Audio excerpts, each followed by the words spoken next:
Hello guys, welcome back to another chess video.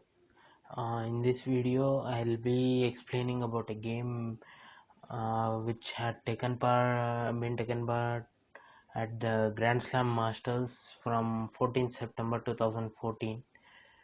This game I'm showing about Viswanathan Anand versus Ruslan Ponomariov. The game goes like this.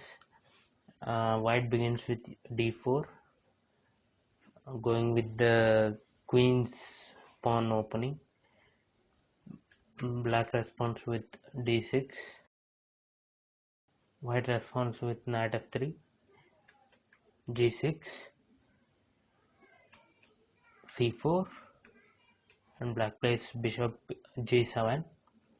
White plays knight c3. All this is part of the Perk defense opening. White actually started with the queen pawn, but uh, black did not play accordingly, and he switched over to the Perk defense. Black plays knight f6, e4, castle. This is a standard opening. White has played h3 because he wants to disable the white square bishop so that uh, he cannot activate it earlier by exchanging it for a knight, because when h3 is played, the white bishop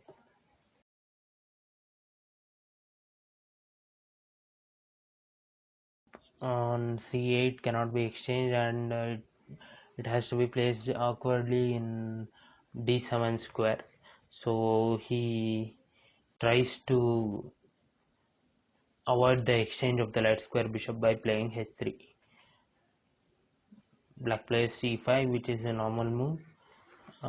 Here actually it seems like white can take the black pawn and gain a pawn, but it is not that easy, because when d takes e5, if knight takes e5, then actually queen takes d1 and king takes d1 or knight takes d1. The pawn on e4 is hanging, and if uh, if knight takes the queen after the exchange, uh, then directly the pawn goes. But even then, if uh, king takes the queen, then also the pawn on e4 is hanging, and he will take black will simply take the pawn and get the knight on e5, and he will grab it. So it is better not to exchange the pawn, and Anand pushes the d pawn to d5, while black plays a5, trying to reroute his knight to a6 and activate it on c5, which is a strong square for black. But even then, white has an option of getting the bishop to e3 and control the c5 square in order to block the knight to come on c5. So white starts attacking because black currently doesn't have any active open square. The only way he can open the file is by opening the f pawn by pushing it to e5, f5.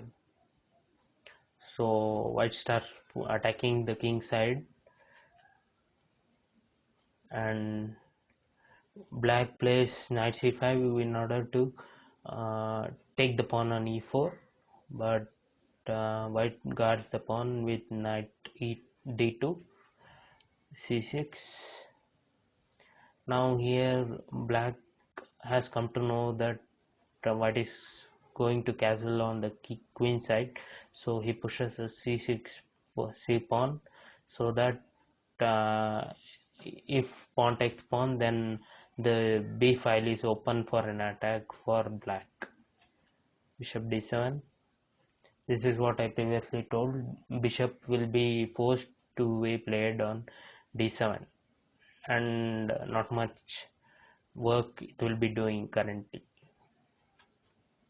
Knight e8, h4, f6. White tries to exchange the backward knight, and he gives the open file as well, but he has made a stern idea of castling on the queen side itself, so he places the queen on d2, takes, knight takes, rook f7. Now black is trying to at some point to play bishop c6 or e6 and switch over the rook to b7 and try to attack the king side when the king is castled on the queen side. So black plays rook b8 and white plays knight c3, queen b6, knight b5. Now through this idea, white will block all attacks on the queen side by placing the knight on b5, because he can play a4, b3, and it will be rock solid position, whereas black's king side is slightly more vulnerable than the white. So he plays rook a4, queen b7, attacking the e4 pawn, so white guards it. Bishop e7, king b1.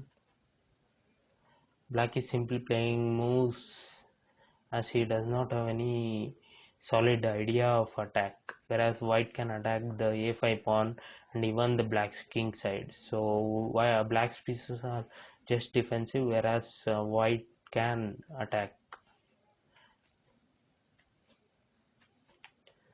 Black plays rook b7, then rook f8. He's simply delaying the move. So now the exchange of pieces occur. Now black has at least one open file, so he can try to do something with that. But white attacks the a5 pawn with bishop d2. Black plays bishop e7. White plays rook g2 to guard the pawn, because he might be having some plan of taking the pawn on a6, but g5 pawn is hanging, so he guards the pawn with the rook. Black plays bishop queen to b6 to guard the pawn. White exchanges of the bishop. So now the c3 to h8 diagonal is fully open, so white can try to do something with that. Black tries to exchange off the knight, strong knight on b5, which is attacking the d6 pawn as well. So the simplification of the position may lead to an advantage for white, so he's trying to exchange off all the pieces. So in this position, black is on the defensive, but he's trying to attack the g5 pawn in exchange for a d6 pawn, but white plays bishop f4 since the black knight is pinned. So now black cannot take the bishop on f4, so he places the bishop attacking. Three pieces are attacking, but black also has a defense of taking this pawn and roll down his pawn over the board, which you can see further when black plays simply a delaying move. Now white is giving up his knight for the bishop, but black declines the exchange, and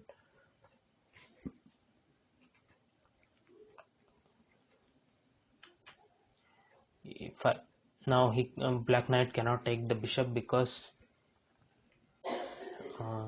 his king is under attack, as he can be checkmated if bishop is taken. So he takes the pawn on d5, g5.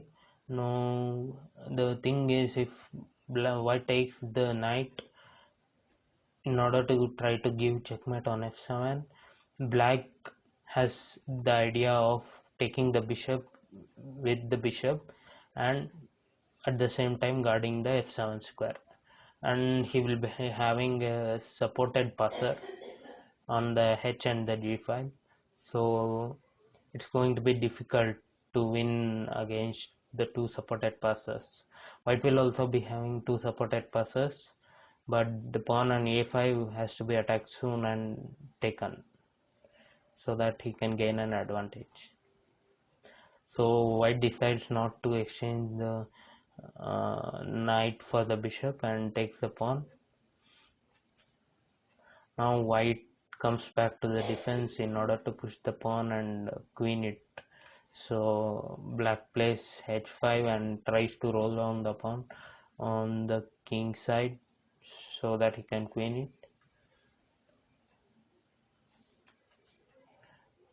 White places the bishop on b2, h4. The only advantage white is having is his king is safe and his knight is in the attacking position. So if it is exchanged, then it will be a forced four. It may lead to a four queen end game, which will be slightly advantageous for white because his king is safe, whereas black king is out in the open. So it is an advantage for white. So white also tries to push the pawn. Now if black plays anything to push the pawn, then white plays queen d5 and guards the queening square. So black cannot queen the pawn so easily with having his queen on the a8 diagonal, a8 h1 diagonal. So black plays bishop to d8. As I said, white will place his queen on the d5 square.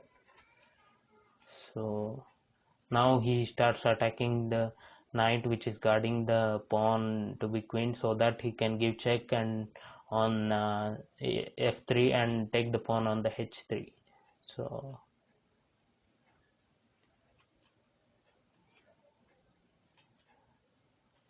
white gives check and black king escapes to the g7 square.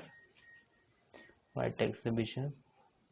It seems like black is at an advantage, but it is not so, because knight, both of them will gain a queen together, because knight can give check on e8. So black plays king h6.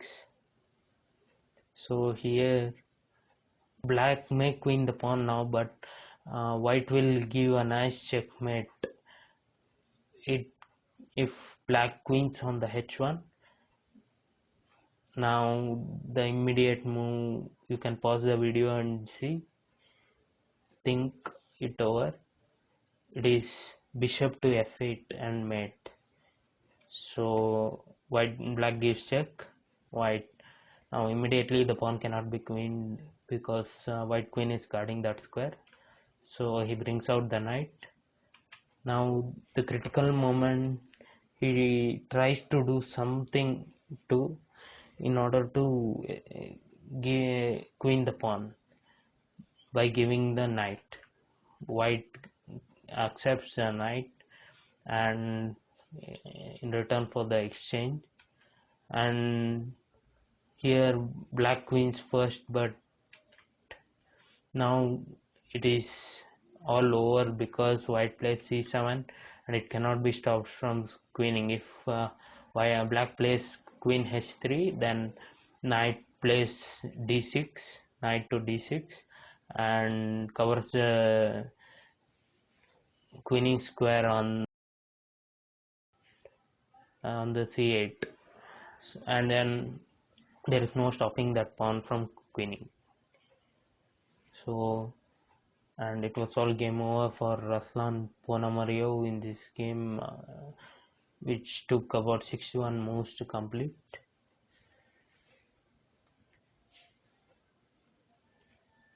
So this is how the game occurred in the Grand Slam Masters taken place in 2014. That's it for today. Thank you all for watching.